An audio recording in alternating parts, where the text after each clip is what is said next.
Ang ngalan nga Jesus, wala na siya sa karaan nga porma sa ngalan sa manluluwas. Sa panahon nga ang manluluwas na tao dinhi sa kalibutan, sa lugar sa Israel, lungsod sa Bethlehem, ang ngalan nga iyang ginala ug ang ngalan nga gikan sa manulunda nakikistorya ngadto kang Miriam, ang ngalan igsoon nga gihatag gikan sa langit dili Jesus kundi Yeshua. Kinsa man ni si Jesus ingon siya? Some authorities who have spent their entire lives studying the origin names believe that Jesus actually means Hail Zeus. So ang the name na nga Jesus actually ning nga nagakahulugan gayon nga pagadaygon si Zeus, Hail Zeus. Nganuman for Jesus is in Greek is Hail Zeus. I of A translate as Hail. Asa man ang Hail? Daigon, Hail. And Zeus for SU is translated as Zeus. The English name Jesus, therefore, is stemmed etymologically from Jupiter Zeus, the chief, kinsa ni si Zeus? The chief god of the ancient Greek Olympus. Si Zeus ay siya ang ancient karaan nga mythology nga makagahom sa Olympus. Si Zeus ang labaw nga makagagahom sa karaan nga mga Grigo nga gitawag siya ang chief god of the Greek Olympus.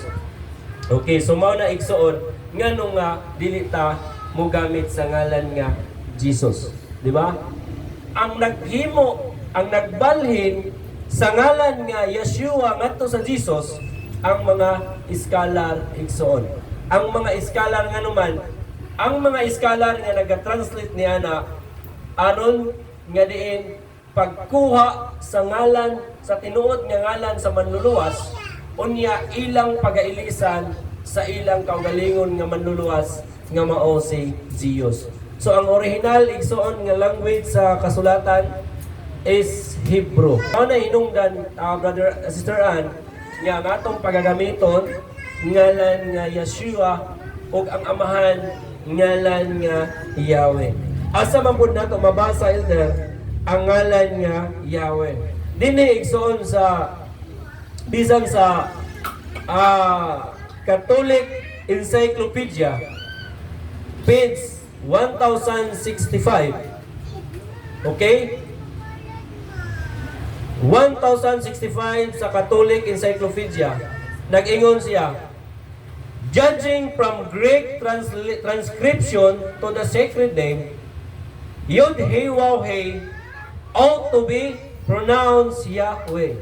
Kung sa diay, nga sa diha nga magatuon ta sa Greek transcription from sacred name sa sa balaan nga ngalan, nga ang Greek transcription of the sacred name Yod-He-Waw-He pagalitokon nga Yahweh.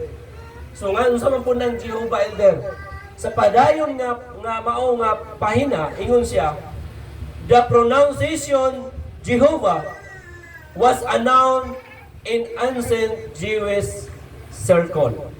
Ang paglitok sa ngalan nga Jehovah dili og wala hiilhi sa karaan nga Jewish circle.